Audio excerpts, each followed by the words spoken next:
Okay, so this is what's coming to consciousness now. Somebody took my articles when I worked at Streetwise and they used them for hedging strategy. And part of that hedging strategy involved bonds, right? And these are bonds that they took out, came up with scenarios, including different kinds of rationales, and they swapped them in and out with different people's portfolios. And some people chose specific scenarios to run themselves, including in connection with business, but also connection with public office. And I've insisted that I actually exist and that I actually have a life based on that kind of body of work. And even though what they did with it I would never have approved of, and I understand is actually indicative of very high crimes, someone somewhere else in the world has that portfolio. Someone somewhere else in the world has those elements of my identity. And I am supposed to understand that when they put the lien on my YouTube account to use for somebody else and whatever they're doing, that I got this subsidiary account. And I could have just chosen for 7 days to, I don't know, paint my nails, I don't know, smoke cigarettes, maybe go talk to some people. Well, actually, there's no one for me to talk to. I don't know what else I was supposed to do, so I'm doing this, right? And there's very important matters going on. And if I don't meet certain hedges or if I don't meet certain benchmarks within a finite period of time, somebody's ass could be on the line. And unfortunately, we're dealing with a level of infamy. It's very, very serious. But I'm not supposed to talk about that directly. Even though it's pretty awful, pretty direct. And part of what I'm supposed to do is I'm supposed to be like the bad guy, right? I'm supposed to be the criminal.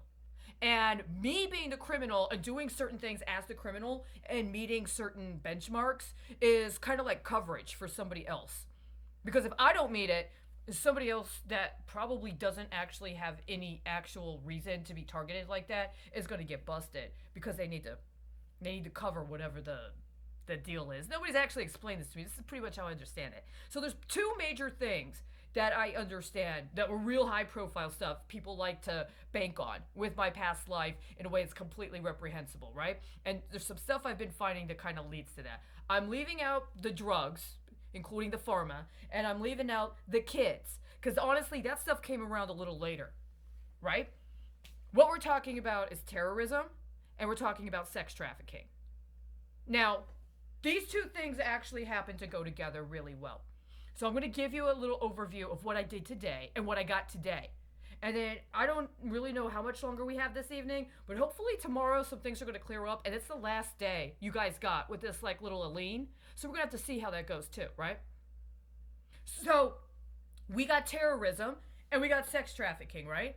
Terrorism, as in 1996 Anti-Terrorist and Effective Death Penalty Act, which has been in default since at least April, because the guy who's the sponsor, despite being the president now, didn't do anything he fucking actually needed to do in order to close the deal on the insurance program that got based on legislation like that after September 11th. Nobody really wants to talk about that right now, right? There was other stuff related to terrorism, specifically the fact that the Anti-Terrorist and Effective Death Penalty Act was first preceded by executive action identifying organizations as terrorist. See, this is a very important thing. These were political organizations, some of which may have been in electoral politics, others of which would not. But the point of the matter is they were critical of those who were allowed to be the participants in an alleged peace process after a period of civil war, and people with whom they were affiliated ideologically, politically. So these organizations were identified as terrorist organizations. And then we've got, what's the other issue? Well, sex trafficking, usually involving taking women, individual women, isolating them, right? And then sending them somewhere else so that they could be dispossessed of all their resource needs, everything else they could possibly do to take care of themselves, and requiring them to have sex in order to get food, in order to get hygiene, maybe just to stay alive, right? You put those two things together, what do you get? Well, you get a poll. You either get the material foundations for sex terrorism, or you get, you know what you get? A first lady. Right? What's the absolute opposite of a woman being isolated and forced to engage in acts of sex for somebody else's profit while she's affiliated with an organization that has been specially selected for identification. Your first lady, right? And if you can work the leverage right, you might be able to get that as a nice political risk insurance policy, wouldn't you? Now, here's the problem. Somebody else already banked on that. They banked on it for a period of time. The first time I specifically identifiably noticed it wasn't 2016, by the way, right? There was another kind of political capital that was seeking to be worked out. It was 2017, during the Honduran election. Only I didn't know.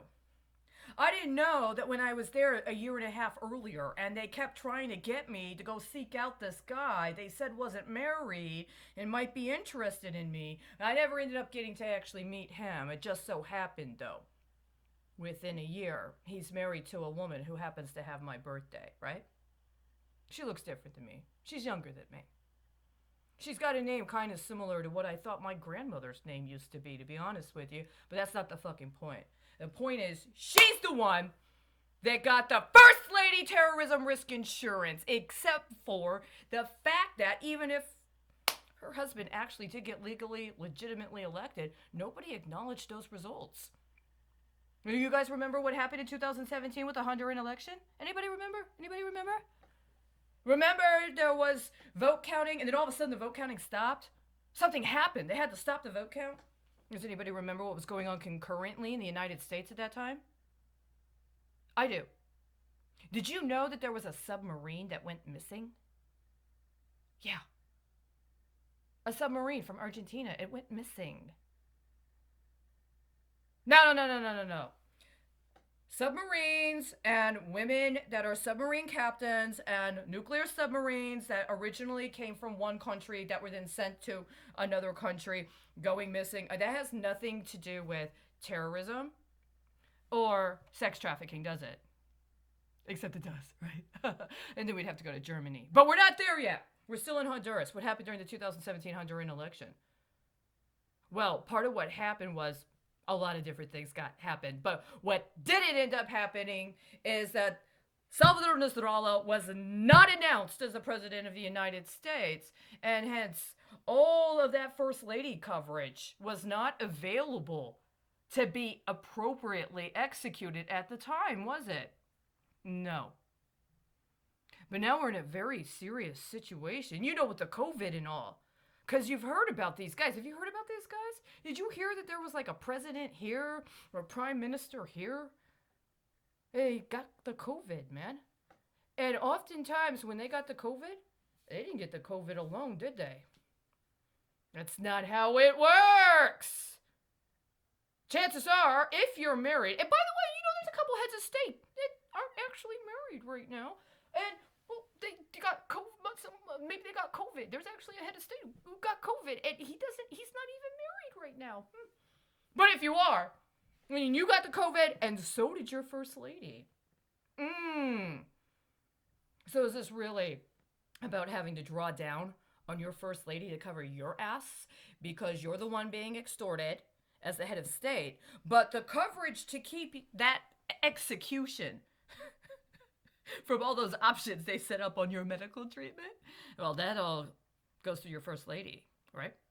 So you better hope that if something comes up in the illegal underwriting on that insurance policy, you're able to tap into who it was that underwriting was based on to cover the gap. And that's what's happening right now. Unfortunately, I'm a terrorist, right? I'm your sex terrorist. The problem is that I inverse indexed your sex terrorism, and I'm celibate. Oh my God! And you're all bankrupt. Oh my God! Economic warfare. And I'm winning, right? Maybe. Well, I mean, I actually am, because I did steal the bonds today. I did. I found them, and I stole them, and I have them, and I intend to keep them. Right? So that's where we are right now. Now, it is only 9:19 p.m. Yes! I made it! September 19th, baby, I made it. Right here. Right? So I'm going to end this now. I'm going to upload it. And I'm going to see what more havoc I can wreak before our 7 days is up.